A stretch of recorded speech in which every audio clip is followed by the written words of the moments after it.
Hey everyone, Derrick here with day 4 of my Pokemon Go journal. And today was an interesting one because, well, I started out the day going to my basically hometown because I moved away to a different town, still in the same area, but just a different town, to take care of some things with the family. And I actually got to interact with them a bit and tell them about, well, Pokemon Go, because it has been so much of my work lately, and they often ask how work is going. And, trying to explain it to them was an interesting situation where they kind of got it, but they also kind of didn't, because, they're older and they don't really know. My dad was like, okay, boy, whatever you say. He just sort of went with it and kind of got a chuckle out of seeing the Pokemon point pop up and that kind of thing. But then the thing is, he also helped out because there were PokéStops when we were traveling to go to a few stores and then go grab a bite to eat. And he actually went out of his ways to drive by PokéStop so I could get some quick items because I was low on Pokeballs.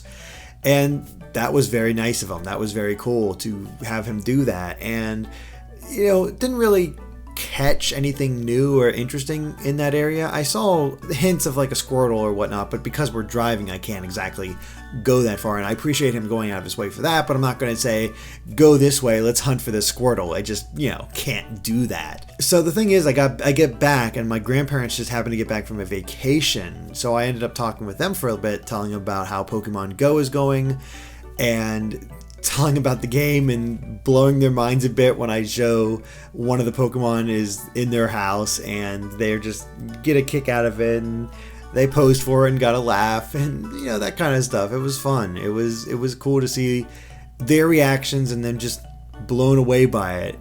But that's about as much as I got as far as this morning for Pokemon Go. Didn't really get to see much, but I got a few PokéStops and that was the big thing. It wasn't until after I finished the Pokemon Yellow Nuzlocke live stream, a little earlier than I thought, so I actually had more time to spend with Pokemon Go before I wanted to do these journals. The thing is, I could have drove to that spot I was telling you about with the park where it had all kinds of Pokéstops, but I decided to take a walk to see if I encountered any different Pokemon or stuff like that when I was on the way there. And I took a pretty roundabout method to get to each of the Pokéstops and whatnot. But the thing is, they weren't quite as clumped together as I had initially thought, which made it a little bit difficult because, well, I basically took a 20-minute walk to get to this park and didn't really have much to show for it other than help to hatch out some eggs, even though the game glitched and I missed out on one of the eggs that hatched, specifically a 10-kilometer one, which really stinks because I need all the Pokemon that pop out of 10-kilometer eggs except for Eevee. And of course, the first 10-kilometer egg I hatched, I got an Eevee, which I get a ton of, which is nice. But that's the way it goes. So I had a bit of a glitch that way, but in other ways, but I didn't really encounter anything. I saw a seal, but I couldn't find it.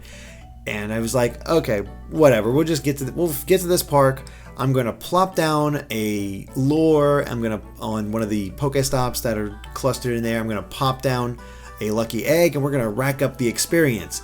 And barely any Pokemon showed up. Even though it was a lot of Pokéstops, there weren't a lot of Pokemon around.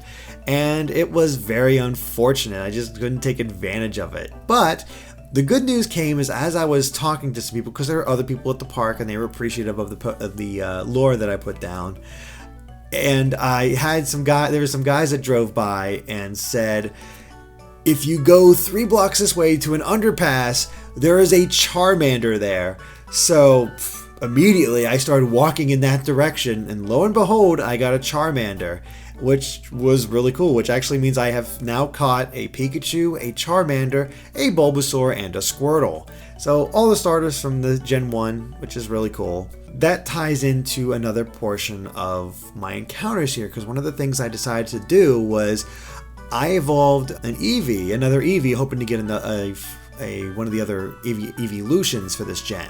I ended up getting another Vaporeon, but it was a stronger Vaporeon, so I used that Vaporeon to take gems and put in my less powerful Vaporeon to sort of keep it. I got it, I trained it, I felt like I was in a pretty good position. I lowered the gym's prestige and just took it over. It felt good to actually go through a gym and really make some progress. And unfortunately, I was like, okay, well, I say unfortunately because of what comes later. Basically, I was feeling pretty good. I was like, okay, let's head to this next gym and take care of that one. And it looked pretty doable from everything that I'd seen. But unfortunately, it glitched on me and I couldn't take it over. So I was like, well, I got one at least. You get more Pokecoins the more you have and whatnot. I knew you got kind of a bonus. So my whole thought was, well, I lost out on my bonus and there's already so many people wandering around the town playing Pokemon Go. I'm like, well, eventually I'm going to lose this gym. It's just the way this game goes. I cannot hold these gyms. I just don't have enough of a foothold. So I was like, all right, well, I'll get my Pokecoin now. So now I'm up to 40 Pokecoins. Yay, except the problem is when I went to go get the Charmander, there were two gyms right next to each other, both Team Blue, my Team Mystic, and I'm like, oh, okay. At first I was happy. I was like, oh, cool, I'll pop in a Pokemon here, and I couldn't pop in a Pokemon on the other one, but I trained with it enough that I could raise its prestige to level 2, and then pop the Pokemon on there to help defend it. I'm like, oh, I'm feeling really clever, I'm feeling good about this. And I go to collect my Pokecoins, then I got 2 more, thinking I could get them as well. Nope. Because I already collected the coins for the day, even if I get more gyms, you have to still wait that 21 hours for it to refresh. And at that point, I'm like, well, I just lost out on the 20 extra Pokecoins because I can just skip ahead now. I got home and poof. They were gone. I'd lost 2 of them, and I only have 1 left. So maybe it'll stick around, and I can actually hold this one for a decent amount of time, but I'm not counting on it. So lost more, but I'm getting a little bit better at these gym battles and whatnot. But I felt good. It really did feel good to battle it out because the Pokemon my most powerful Pokemon was 600, and I was fighting. In order to increase the prestige, I had to beat a Pidgeot that was CP of 800, and thankfully I was able to just keep on it enough that I dodged at the right time. I used my specials. I used it at the right moments, and it took me 2 tries, but I took down that Pidgeot and got the prestige level up. So I at least feel good about what I accomplished with the gyms. It's just that I screwed up otherwise because of misunderstanding. We'll fix that in the future, keep at it and all that good stuff. But at least I caught a Charmander. I utilized my lucky eggs in such a way that I was evolving Pokemon, and even though I evolved the Caterpie and got a Metapod. Even though I already caught a Metapod, but I wanted this Metapod. When I get a Butterfree, I want it to be a pretty high CP because I like Butterfree. So I wanted to power up one of my other Caterpies that actually had some CP to it. But one of the other eggs I hatched today turned out to be a seal, which is awesome. I didn't have a seal, and the funny thing is I was searching for a seal and I just happened to get one. Even though I didn't catch it. The funny thing is, though, that the one kick in the teeth is like, yay, I got a seal, even though every other egg I've hatched up to this point has been repeats for me. And yeah, I hatched a Magikarp, and that kind of works out because you need so many Poke Candies for Magikarps. But then I talked to this other girl, this girl that I met in the park, who was with her friend, and we were talking about eggs and everything else and whatnot, and I noticed that there was a Snorlax on the gym that I hadn't seen before, and I'm like, oh man, somebody caught a Snorlax, and she's like, oh yeah, that was me. She hatched a Snorlax, and then she told me she had also hatched a Growlithe, and because they just so happened to finish up an egg, hatching her egg at that moment, a freaking Kabuto popped out. This girl had incredible luck when it came to hatching these eggs, and I've had no luck. As I said before, I hatched a 10 kilometer egg, and every other Pokemon on that list is something I could never catch, yet I got the freaking Eevee, which I have plenty of. However, there is a happy ending to this whole excursion. I was heading back, walking back. I had spent about 2.5 hours out there. My feet are starting to kill me. My battery's dying. I have less than 10%. My lucky egg is about to run out, and I'm basically trying to get as much experience as I can up to that point. But it's then I noticed that I had caught an Eevee that had 200 CP, and I decided to start leveling it up. Or start powering it up, I should say. And I had plenty of Stardust at that point, and I was like, you know what, let's just go until I can't anymore. And the crazy thing is that I had reported in the tips video that you can only have a maximum of 1,000.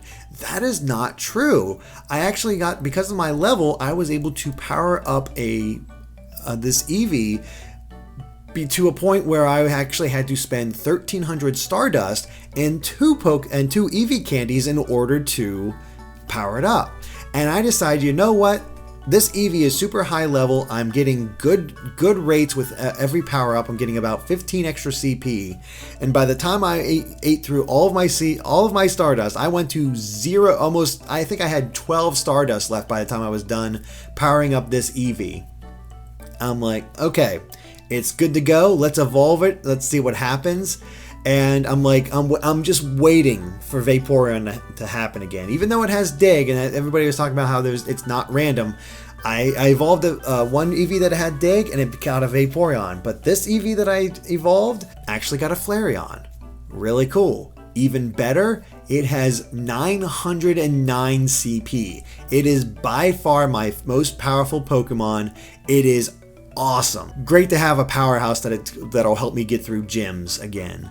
So feeling really good about that. Need to build up my Stardust, but thanks to the park and walking back and forth and whatnot, I was down to about 30 Pokeballs. Now I'm up to about 90. So good shape there. Nice progress. And I am only about 3,000 experience from getting level 12, which will unlock Great Balls for me. So that's even cooler. Even though I didn't really catch much tonight, even though I did get Seal, Flareon, and Charmander, I feel like I still made progress. I made kind of a difference in my game, so I didn't have to worry about spending money. And just before this, I didn't evolve any Pokemon because I just had a ton of Caterpies and a ton of Pidgeys. And I finally went through and started getting rid of all my extras. So I have tons of candies in those, but no Stardust to power them up in order to make a more powerful Beedrill or another Pidgeot that'll be really powerful, because I used it all in the Flareon. Not that I mind, Flareon is much cooler than Beedrill or Pidgeot, but it's just, you know, I wish there was a way to get Stardust easily. That is something I've encountered a lot. So fortunately, I'm finding a decent amount of Pokemon. Things are going well. And that's my experiences. But before I end this journal off, I was actually talking to friends that live down in Baltimore. And the cool thing about that was that they've gotten into it. They're a married couple. It's really cool how they play a lot of games together, and of course they're playing Pokemon Go, and they're doing very well because, well, Baltimore is a pretty big, you know, hub, so there's a lot of PokéStops and whatnot. And it turned out that there's like some sort of park or something. I forget the exact thing of it, but some sort of area that they went to, and there's so many PokéStops around it. But even better, because there were so many PokéStops, there was a lot of people around there. And she sent me pictures of it.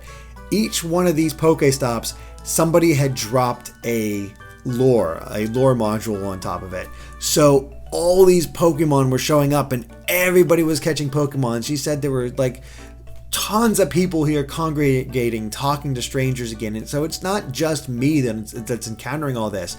I've talked to friends that live in different places. They are encountering people as well. And the funny thing is, everybody sort of has the same greeting. If you notice that somebody else is playing Pokemon Go, you immediately get their attention, lift up your phone to show your screen, and like, Pokemon Go. That's all you have to say, and then a conversation starts.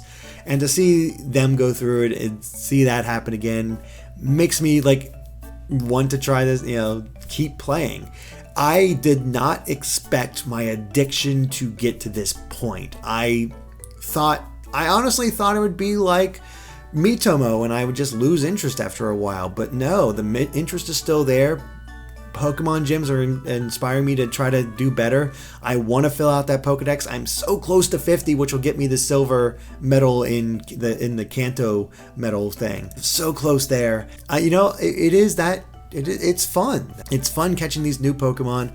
You're working towards goals, and because I'm constantly doing different things, I'm feeling good about it all.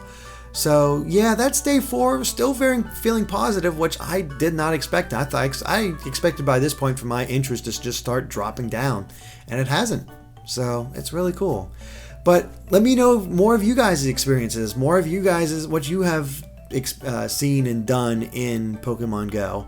And of course, stay tuned to Game Explained for more journals, more Pokemon Go coverage, and other Pokemon coverage, and other things gaming as well. All right, guys. Bye.